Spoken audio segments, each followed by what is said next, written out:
Good evening. Welcome to Star Talk. I'm Ken Echols, and we're happy to have you with us on the program tonight. I'm happy to be on the program tonight at the appointed time. All the computers are working. Let us hope that they will continue working. There's a phone number on your screen. You can give us a call if that's what you'd like to do. You can also email us. The email address, I think, is up there, but in case it's not, it is no, it's not. It's KECHOLS47 at gmail.com. And we'd love to hear from you either way. We need some Talladega picks. Who has not picked for Talladega? Captain Midnight, we need to hear from you. And Avenger, we need to hear from Captain Midnight and the Avenger. Those are the only two outstanding uh, picks. Only two we don't have. Got everybody else. Um, so once we hear from those two, we'll be all set to go. Let's see who's on this phone. Hello, caller. You're on the air. Go ahead, please. Well, good evening, Mr. Ken. And good evening to you. Oh, yeah, just sitting back, relaxing, having a great time. Well, Waiting that's for what your you show do to come pretty on. much every day. Sit back and have a great time, I believe. Well, why should I worry about things? I mean, I got a good job. I get paid every week. Hmm. Got a steady life. I got Right. a lady friend, All right. and That's well. I'm That's a good I'm not. wo- way to look at things. So you and who you were dating Tyra Banks, I think, at one time. Is that still on? Uh, I wish. Okay. I guess that's not on anymore then. No, I wish he was still on Dancing with the Stars. Well, I don't know what to say. Maybe we can get her on this show. If she's not going to be on Dancing with the Stars, we'll ask her to come on this show. Maybe she'd want to do that. She'd probably accept it, but could you afford her? Oh, Charles have to worry about that. That's not my problem. Okay, yeah, we'll make him write the checks. Sure, he can afford it, I'm sure. Oh, he can. He's got some hidden money somewhere. I don't doubt that at all. But I just wanted to, remind everybody, Masked Singer tonight. Dancing with Stars did not come on last night because of two guys talking. So Yeah, I did not like that. yeah, those two guys, and my understanding is they did not dance. I don't believe they danced at all, did they? No, they didn't have a female partner, so most likely I turned off the TV and decided to go to bed early.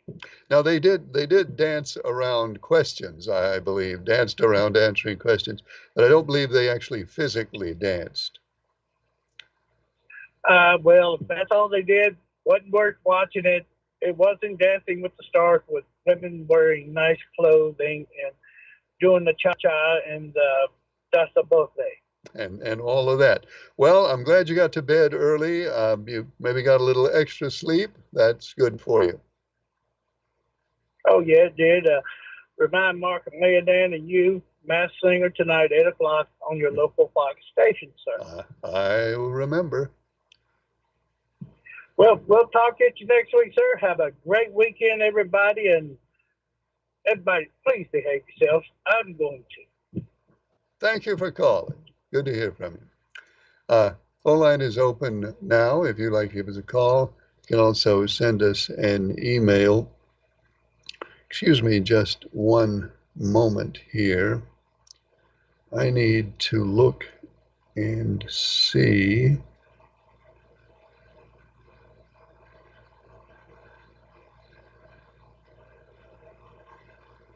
Hmm. I'll be right back. Okay. There's that. All right, I saw what I needed to see. Let's go back to the phone. Hello, caller. You're on the air. Go ahead, please. Hey, kids, Mark from Marion. Hey, Mark. How you doing? Okay, how you doing? I'm doing well, Mark. Thank you. That's good. Yeah, I want to thank Charles from Danville for reminding me of Matt Singer tonight. What? I don't even think I got to see the boys last night. I'm sorry. What was that about the voice? I don't even think I got to see the boys last night. Was you on last night? I was on last night. Was the voice not on? I I didn't get to see you because when I turned it on, Charles had Tammy Lawson on there, and I called up there and they told me that Tammy Lawson was going to be on there last night, so I didn't get to see you last night. So me and my mom had to go to Walmart last night, and when I got back, I didn't think I got to see the boys last night. Okay, well, we didn't get, we were a little late getting on last night anyway, so we only had a portion of a show last night. Oh, okay, yeah. I want to remind everybody to do my ritual because I know Virginia right now is voting in Virginia, early voting. And Hmm. most time when I go early vote, most time when I go early vote, I go to Checkers after I vote. I go to Checkers Grill and Grocery and eat. Oh, well, that sounds like a good day. Your civic duty and then a good meal at Checkers.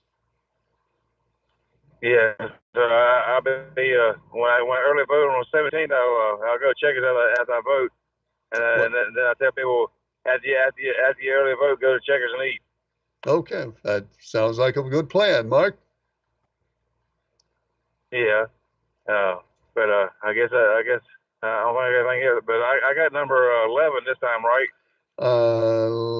Let me see. Yep, you have Denny Hamlin for Talladega. Okay, all right. Thanks again. Well, thanks for calling, Mark. Good to hear from you. Mark has Hamlin.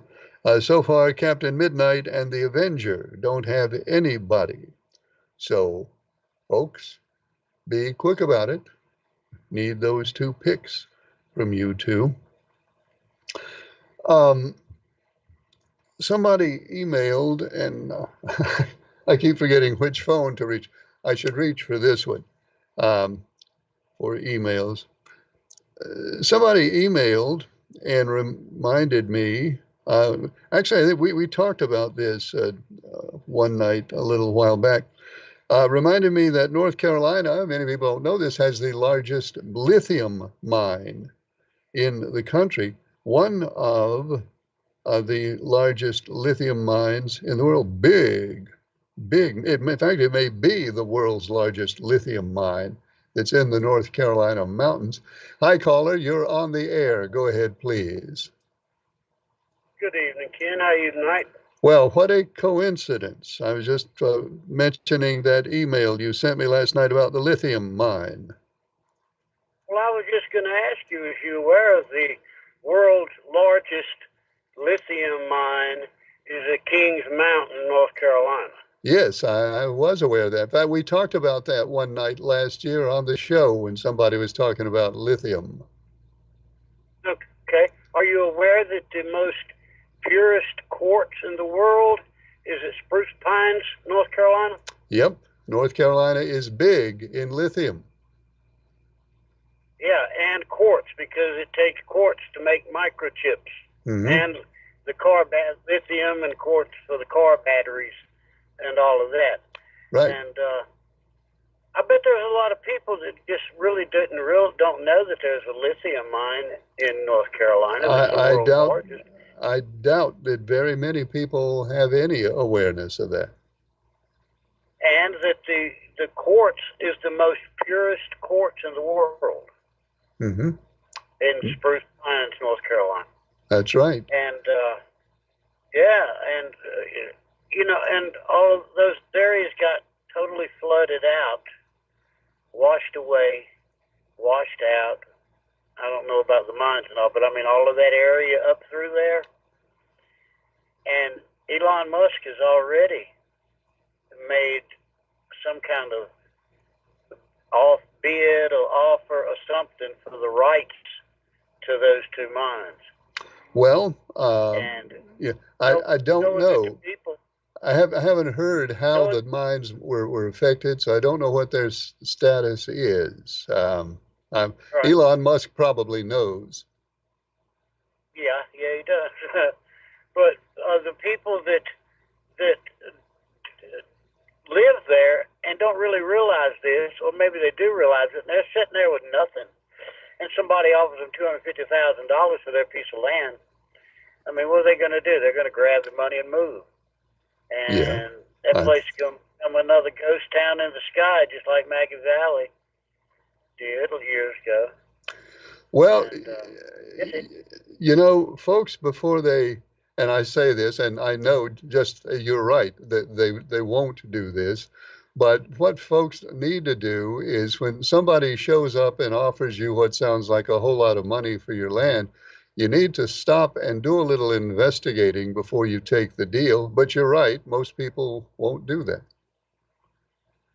yeah, because they have absolutely nothing, and they want to get away from their environment they're in now. But the bad thing is this has never happened in history in that area. In the No, history of since 1776.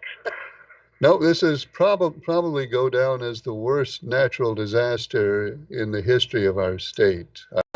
We don't have any idea how many people died. We know of, I guess, about 70 now, but who knows how many. Yeah.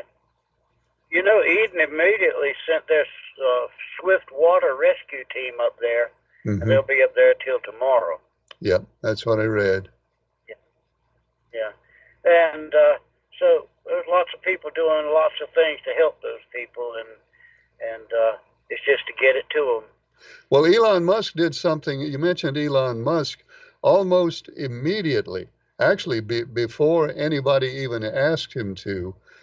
Musk had started making arrangements to get Starlink equipment in there for folks so they can get at least some internet service off his satellite system.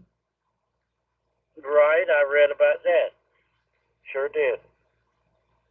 Yeah. Well, everybody's doing everything they can, but it's hard to get stuff in there and out of there with no roads at all.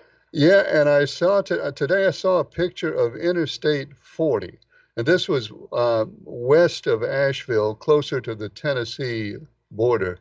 And one whole half, both of the eastbound lanes of Interstate 40 out there no longer exist. The land underneath them collapsed, and they're just not there anymore. And it's going to take a long time to fix that. Now, east of Asheville, they've got 40 open, but west, it's going to be a while.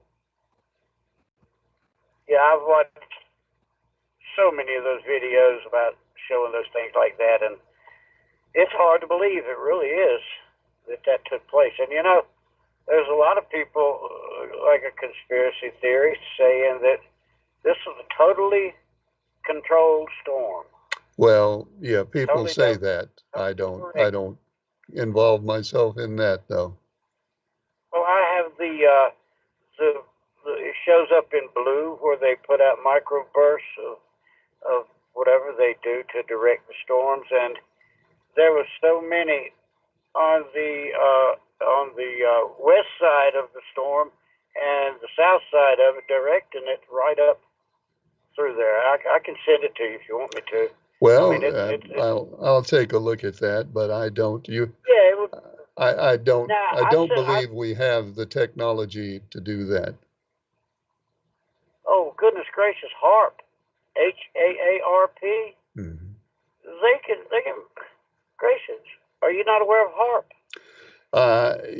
I'm aware of a whole lot of stuff on the internet, but I don't believe we can guide hurricanes. Well, we have the station too in Alaska. Russia has one. There's quite a few around the world. We have a ship that can go to anywhere and cause an earthquake. It can cause anything. I mean, it can do devastation to a country whenever we want it to. And it's these big white round balls, and they float on this. A ship goes under it, lifts it up, and takes it wherever it's wanted or needed or ordered to go. I'll send you that too. Okay, I'll take a look at that. I appreciate Right. that. Have a good night. Bye bye. Thanks for calling. Good to hear from you. Our phone number is up there on the screen. The email address is kechols47 at gmail.com. Um, and here is an email, and we'll read that.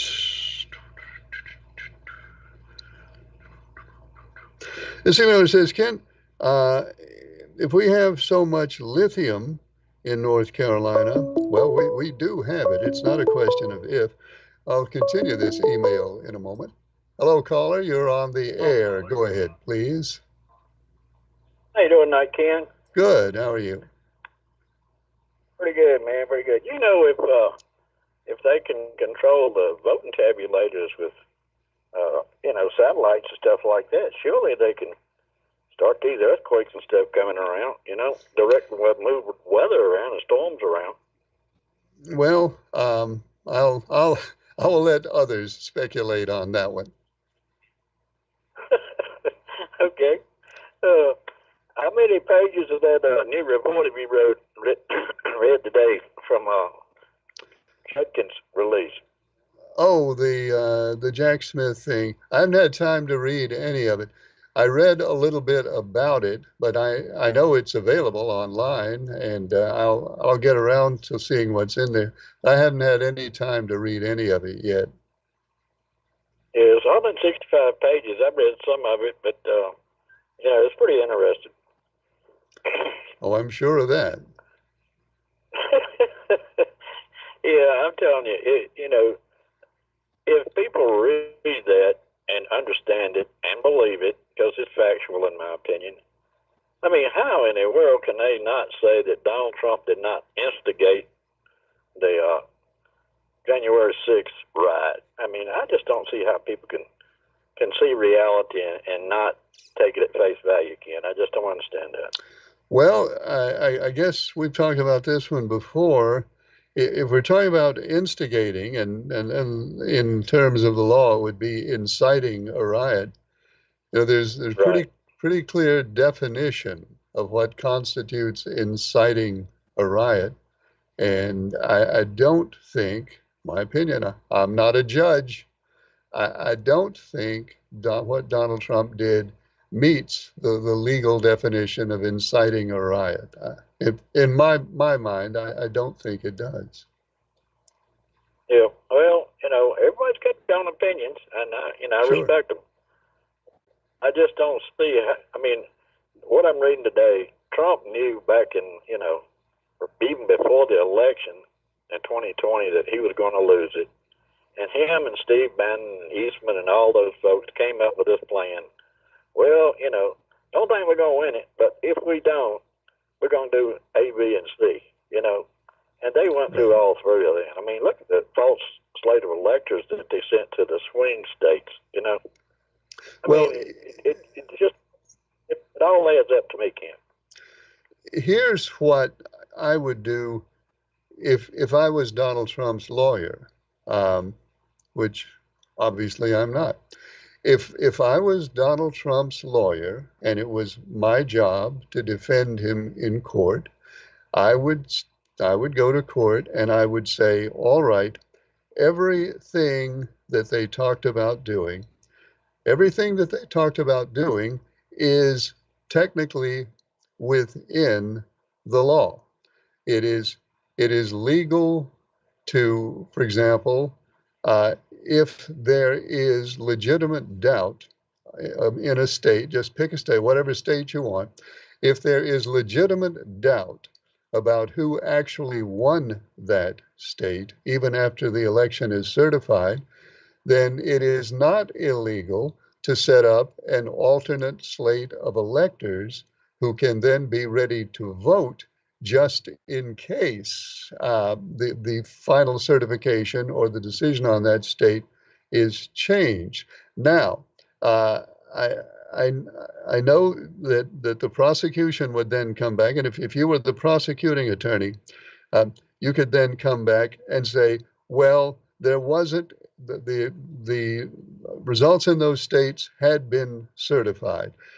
So there was not really any room for legitimate concern about who won those states. And then I would say the law does not define what is necessary for there to be legitimate concern.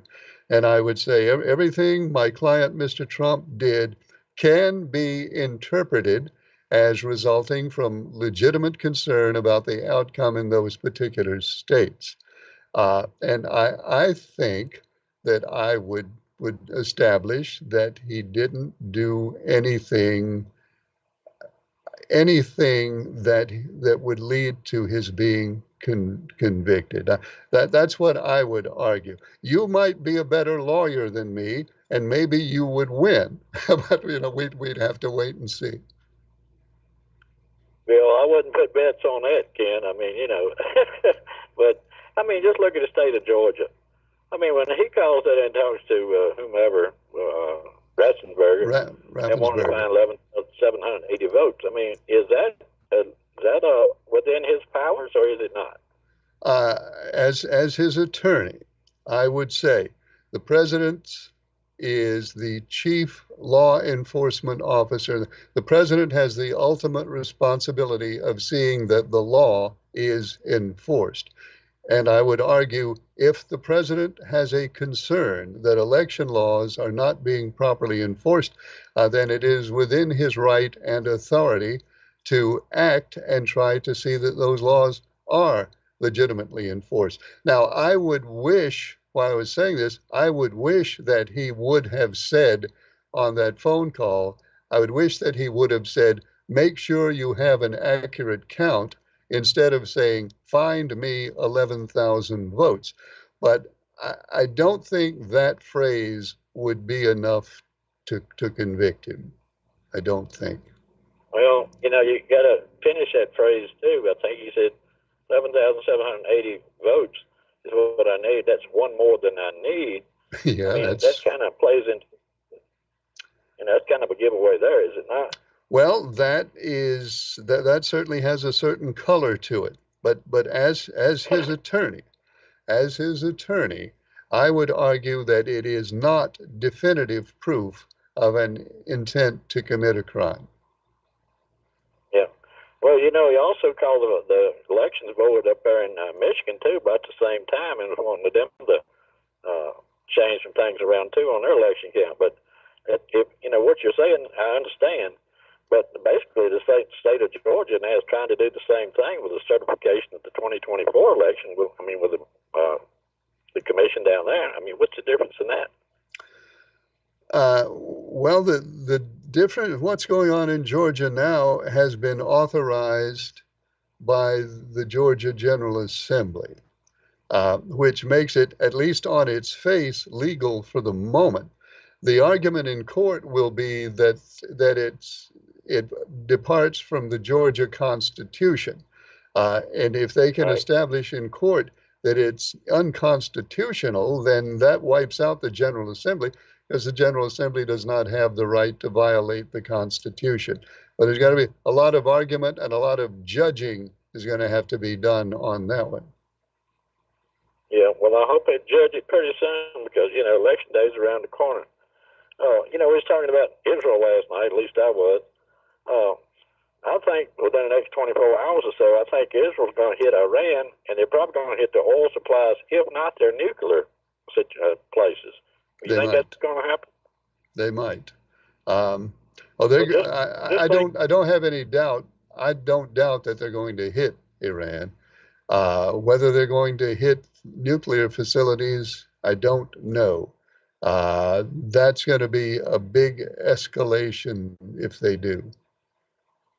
Yeah, well, I mean, look at if it hit the oil supplies. I mean, you know what that'll do to the price of oil overnight? I mean, basically, it's going to go from whatever it is now, $60 a barrel or whatever, to probably 120 overnight. And back in the 70s, 74, and we had that oil so-called shortage back then. I went to the store up above the house one day and went in and about the Walker's Grocery on 700. Went in and paid for my gas, and the man that owned it, he said, Well, whatever the price is on pump, we doubled it. Just, Well, whatever you spent is double. So I think something like that's going to happen, Ken. And look at this election. It's right around the corner.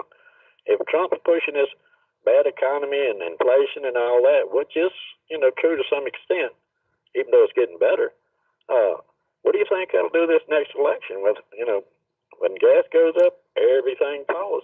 well, of course, theoretically, Iranian oil is not part of the oil market because they're not supposed to be selling it. But of course, we know that the Russians are allowing them to export and sell oil.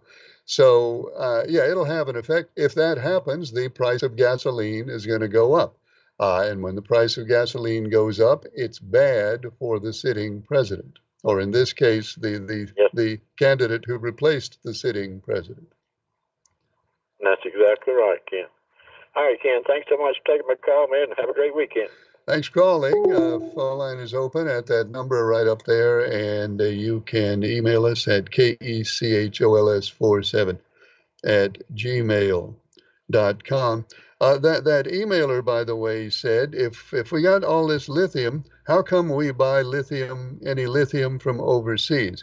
Because it's cheaper. And that's not you and I don't buy lithium from overseas, but companies that use lithium in things like batteries do buy some lithium overseas because it's cheaper. Um, Folks in some places work in lithium mines for maybe a dollar an hour or less, um, and that makes it cheaper. We can't produce it quite that cheaply in this country. Emailer says, did Governor Walz really say he became friends with a school shooter last night? I don't understand these politicians, but not sure how anyone could support a ticket with someone on it who became friends with a school shooter. The Dems should get a new ticket with Roy Cooper as the presidential nominee. How in the world did we end up with these choices to lead the greatest nation in the world? Governor Walz did say that. If you listen to it, he as politicians do, he misspoke. He was talking about meeting with the parents of children who were killed in school, and meeting with teachers, and meeting with victims. And obviously, he meant to say he became friends with the victims of school shootings. But he messed it up and accidentally said he became friends with school shooters. Um, yep, he tripped over his tongue on that one. Um, this one says, Ken, you were talking about Interstate 40 and a whole half of it being washed away going to Tennessee. Did you say that 40 on the east of Asheville is open again? Yes, it is. They opened Interstate 40 east of Asheville. I think they opened it late on Monday. It was either late Monday or early yesterday that they opened 40. So that it is possible to drive to Asheville on Interstate 40, but don't unless you're a relief worker, or unless you're delivering relief supplies, or unless you have some extremely compelling reason that you have to drive to Asheville on Interstate 40. They're saying don't do it. In fact, it's not. It's possible that if you have an encounter with law enforcement driving in the Asheville area on Interstate 40, and you don't have one of those compelling reasons for being there, you might even have an administrative issue on your hands. Um, the state is still saying, uh, consider every road in the North Carolina mountains closed. Um, don't go again unless you are serving one of those vital purposes that we mentioned earlier. Um,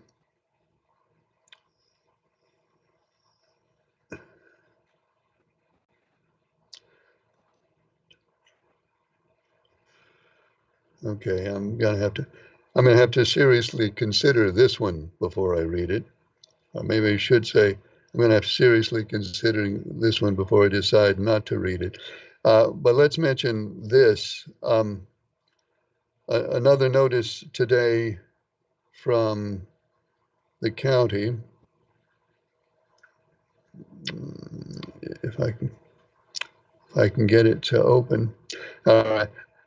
I'll push the button and I'm gonna let that download and take its time to get open.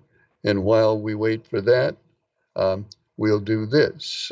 Captain Midnight has been heard from, and I'm gonna need two hands here to manipulate the great book and do what needs to be done. Captain Midnight has been heard from, and Captain Midnight takes the 17. The 1-7, Chris Busher for Talladega. That's Captain Midnight. So we've heard from everybody now except for the Avenger. So Avenger probably consulting with his team of racing experts and coming up with a projection for the Talladega race. And once he's done that, then we'll everything will be complete. Um, by the way, in case somebody's wondering, and folks are always wondering about the picks, here are the picks so far. Jack has the 9, Citizen D the 5, Mr. Pelham the 45, Liberal the 24, Charles the 24, Mr. Draper has the 48. Hello, caller, you're on the air. Go ahead, please. Yes, Ken. Yes. I listened to your arguments a few minutes ago, and arguments like you would present was presented at E. Jean Carroll's trial, and the argument failed. Similar arguments were presented in 60 court cases after the election, and they failed.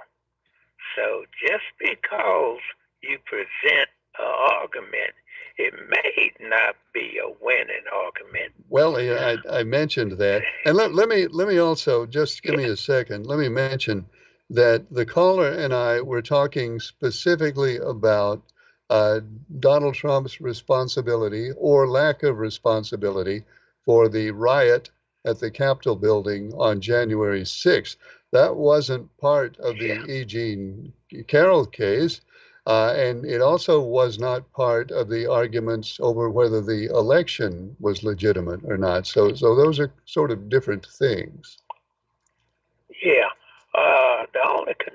One connection I see though, is the election interference case, where he specifically requested in his own voice to find him 11,870 more votes, just one more than they had. Right. That's And true. if he said, to make sure the outcome is correct, then that will cover the ground. Mhm. But when he requesting additional votes to overturn or to change an election, to me, that's engaging in some criminal activity when you try to change the outcome of an election. Well, And as you so, say, and as I acknowledge, I might lose that case. I certainly might lose that case. I do have to accept yeah. that possibility. Yeah, okay, I understand. Well, look, Ken, last night as I watched the debate, I saw the difference between a crooked, lying politician and a person sincere in helping people. Vance continued lying and avoiding answering the questions.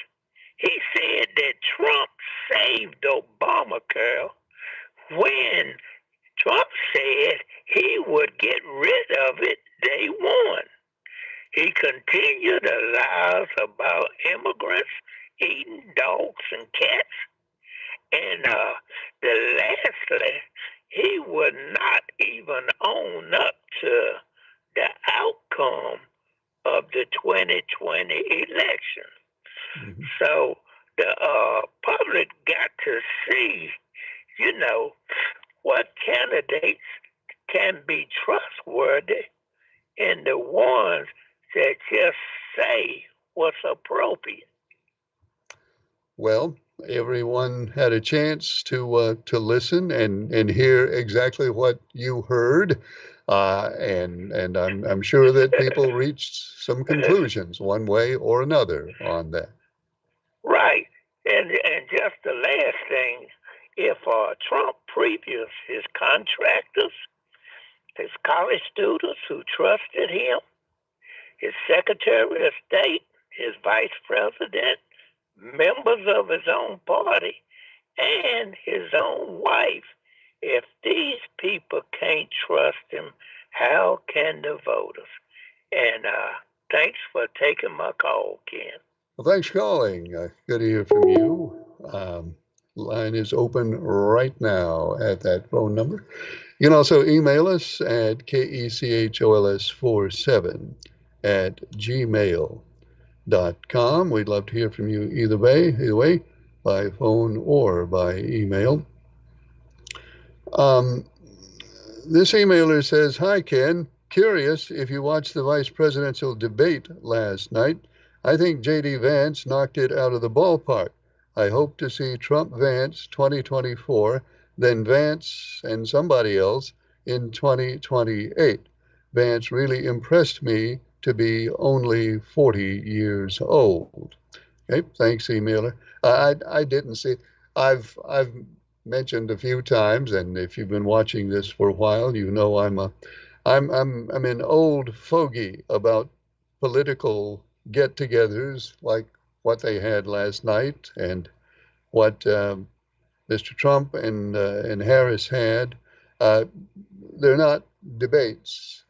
If they were actual debates, then I would certainly watch them. And if they were actual debates, I think that we would all get some valuable information from them. But they're not. And so I don't watch them. Um, but I'm happy for those of you who did watch the debate. If watching the debate led you uh, closer to a conclusion about the best way to cast your vote, then that's fine. I certainly don't begrudge anybody who does find value in the. I'll keep saying the word debate because that's what they call it. So if you find value in it, then good, because everybody should be involved in the process. I I think I can be better involved by not watching those than watching them. But everybody's different, and everybody has their own opinion about this kind of thing. Ken, here is something on a completely different line of conversation that we have not ever talked about, I don't think.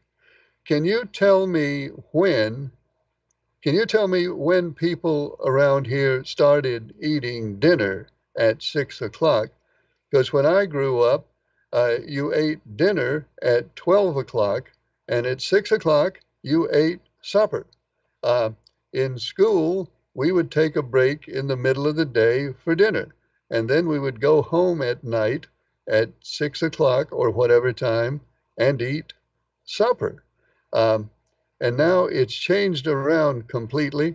Dinner has become what we call the evening meal, and the midday meal has become what we call lunch. Who changed the rule? Uh, I don't know. Uh, I don't think it's a rule. I don't think there's a rule book somewhere for. But now I like you. When I was growing up, I'd be out playing or whatever. I wouldn't be upstairs playing video games. I'd be outside, I'd be up a tree or wherever I was, and the door would open, and my mother would say, "Come on in, it's time for supper." And if I had looked at my watch, if I'd been wearing a watch and looked at it, it would have been, as you say, right about 6 o'clock, and we would have been preparing to eat supper at my house, and not only at my house, at every house up and down the street, and probably at most of the houses everywhere in Reedsville and Rockingham County.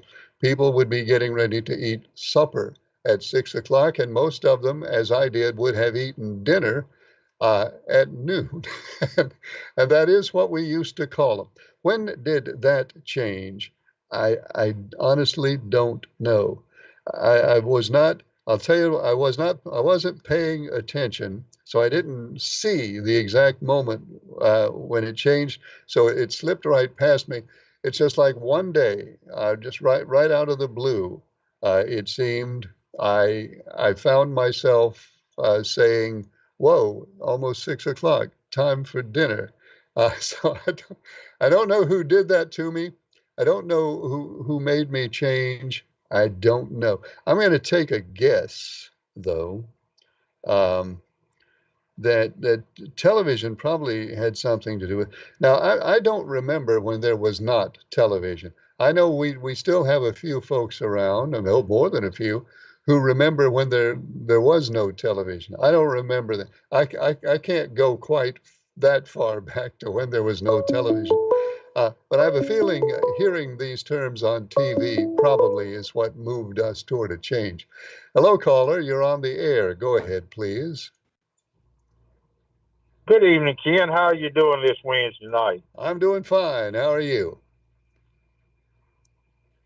I'm doing fine myself. I agree with what you said that I don't need to watch a debate to know who I'm going to vote for. I look at my pocketbook, the gas pump prices, the grocery store prices, and how much it costs me for material on my job is how I vote, not watching a debate.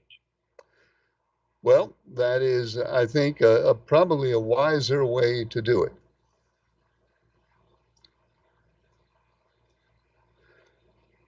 Hello? You still there? Still Yeah, there? you fading out on me there, Ken. Oh, I'm sorry. What I was saying is I think just making decisions based on what you see and know about the world and what is and what isn't and what ought to be and what's not is probably more instructive than watching one of these debates. I agree with you 100%. That's about like watching the Flintstones on television. Well, let me ask you a question, if I can. You mentioned getting materials for your job. Uh, you don't have to tell me what business you're in if you don't want to. That's all right about that.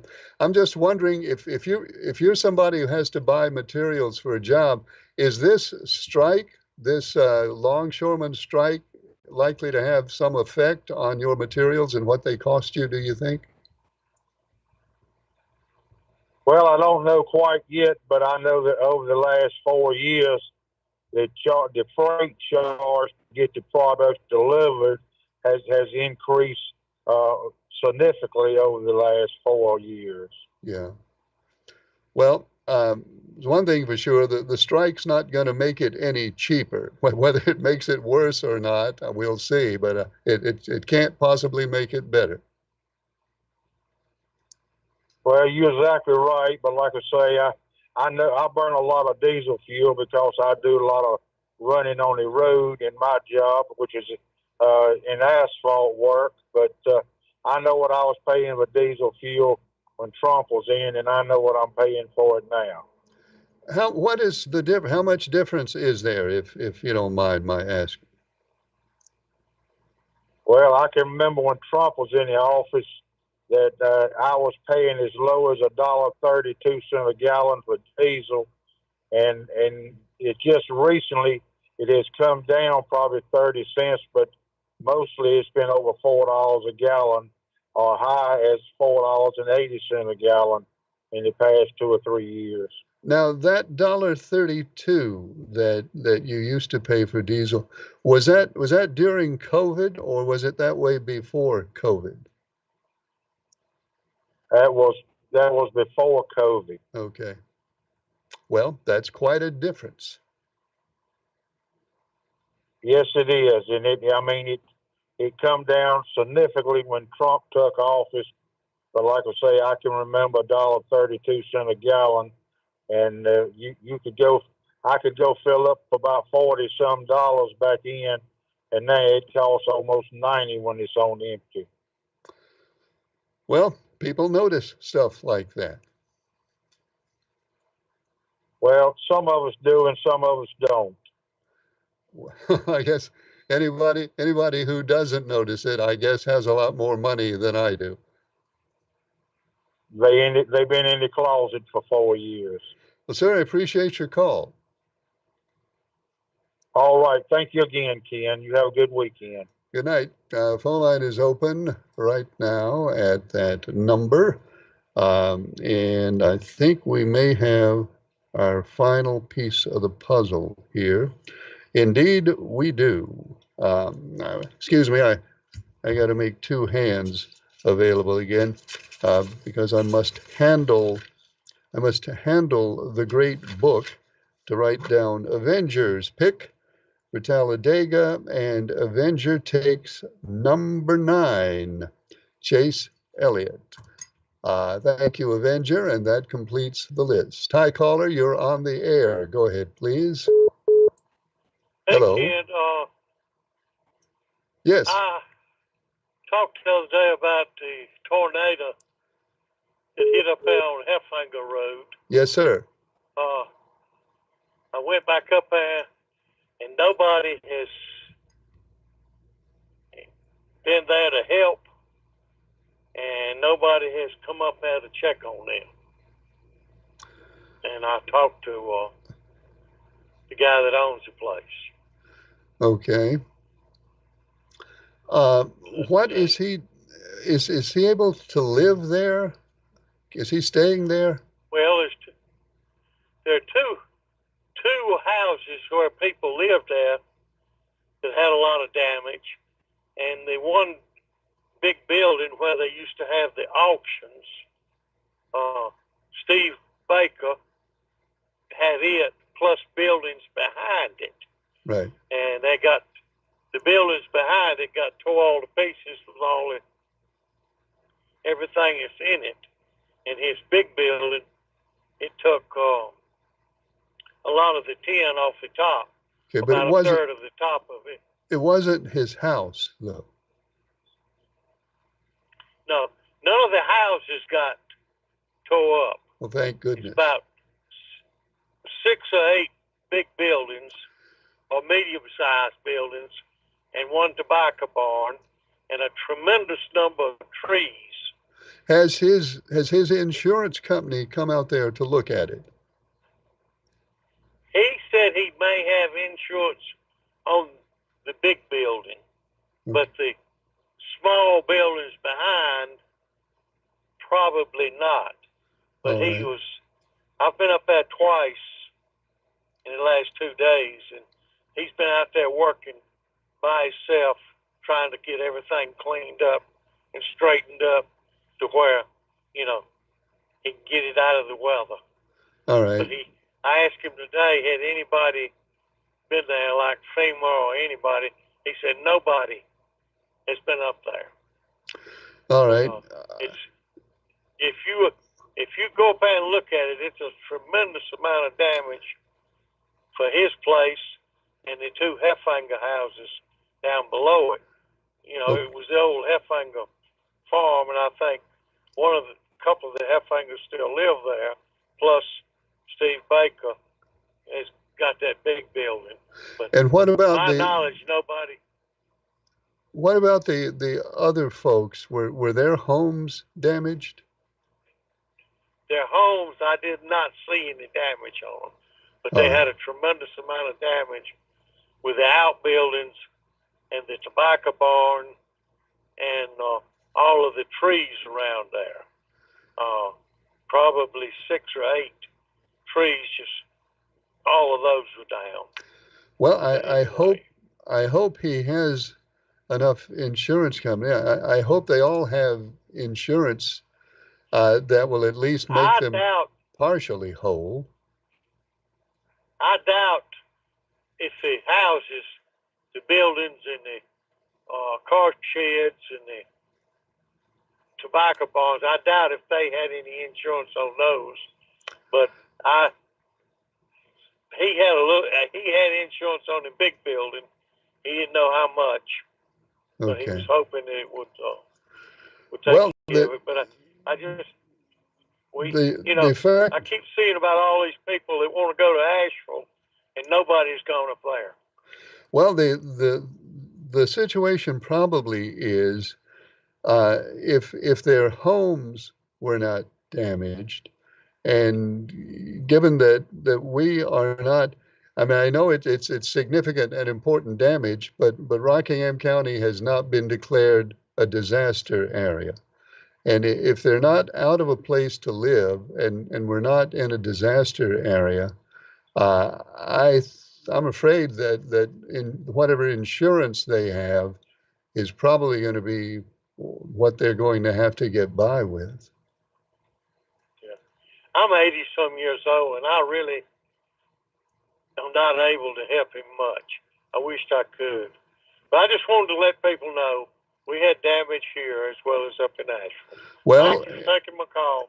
well, thank you for calling. I appreciate it. And I'm going to, the gentleman talked to us about that on Monday night, and I haven't had any time these last 2 days, but I will have some time tomorrow, and I'm going to drive out there and have a look at that. And yes, it's been a terrible disaster in western North Carolina, and there's no way to minimize that. But we ought to remember that some folks around here have had a difficult time too. Hello, caller. You're on the air. Go ahead, please. Hello, Ken. Hey, Listen, Ken, I was just looking at your TV show, and it's the first time I've called in. But the gentleman, or somebody just called in and said they gonna cast their vote on the decision being made by the price of gas, living conditions, and whatever. mm-hmm. But let me ask you something. What about the principles and the morals and the respect of a person? Do those mean anything? Or does it Well, mean anything for just to make a dollar, no matter how you get it or whatever?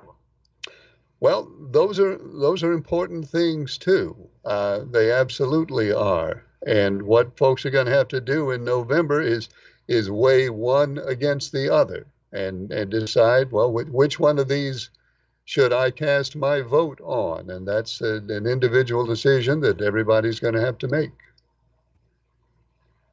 Well, okay, I agree with that, but decision I think is what's more right than wrong. If it's going to cost the rich to get richer and the poor to get poor, and the man himself and said that's his intent, and we agree with that. I mean, I'm not going to agree with that. Well, what is your situation compared with when Donald Trump was president? What's better or worse about your personal situation? Now, I'm going to tell you, my living conditions may have been a little bit better, but at whose expense? Tell me that. Well, I can't answer that question for anybody. Everybody's got to answer that one for themselves. You know what, Ken? The world can answer it. The middle class and the poor can answer it. But the rich can love it. What do you think will happen if Donald Trump is reelected? Oh man, I spent a tour in Vietnam and all this good stuff like that. But the poor, if Donald Trump is reelected, you know what I really think is What? that the poor people in foreign countries and the middle class is going to have a terrible life to foresee in the future. And what about I think that if Kamala Harris is elected? How do you think her policies would affect you? you know what her policy is in my mind is give her an opportunity and then make a comparison of what Donald Trump did or is intended to do, and then look at what she did, and then we'll make an adjustment. Well, that is well, that's exactly what we're going to have to do. No matter who is elected, we'll after we make the No, you don't choice, have to then do we'll that. live with it. Now, Ken, you don't have to do that. You make your choice on what you already been seeing, and already what you have lived by, and all on what you have heard from the man's mouth, and what he have committed to doing, and what his intents are. Well, who do you think is going to win the election? I don't know. It's going to be a difficult task, Ken, but I tell you one thing, buddy. I'm afraid for the future. Well, it's going to be two very different things. I think that's one thing we can be sure of. Depending on who wins, we're going to be presented with two very, very different paths after that. Yeah, we only have one. We only have one travel path. Hopefully, we don't have to have the opportunity to do another one. Well, Have a thanks. good night, Ken. This is Thank my you for first time calling. calling you, but I kind of agree with that gentleman that called and said that he was voting on the way his living condition was at the point in time which Trump was in. They may have been good, but the question I ask myself, how were they good? And how were they being good? How were the intent of them being good done? Well, we Okay, Ken, understand. have a blessing, my brother. Thank you. Thank you very much. I appreciate your call. And how's our time here? Well, our time's gone. Now that I look at my watch, we are out of time for this edition of Star Talk.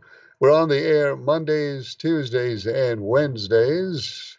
I hope you'll join us next time. Thanks for watching. I'm Ken Echols.